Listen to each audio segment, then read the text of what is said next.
News this evening. Under fire. CMU President Fritz Pinnock back on the job. Corporate area primary school teacher still missing. Friends and family worried. And JLP members defend the party stewardship of the country.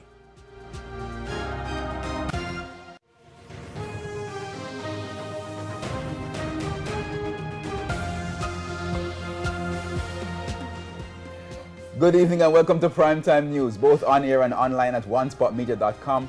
I'm Herman Gray. And I'm Janella Precious. Also this evening, the top business stories of the day, and Milton Walker has our preview. Milton? Yes, Janella, businesses in central Jamaica impacted by damaged equipment at Digicel. We'll tell you all about that in the Business Day. Okay, and from Milton we go to Doha.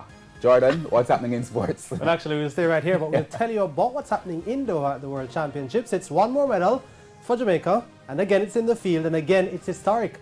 I'll give you the details in Primetime Sports Monday. And there's also sports commentary, E-Prime, and weather in this newscast. But before the break, the feedback question. This evening we're asking, how do you grade the government's management of the country? You can share comments online, facebook.com/Television Jamaica, and tweet us at Television Jam.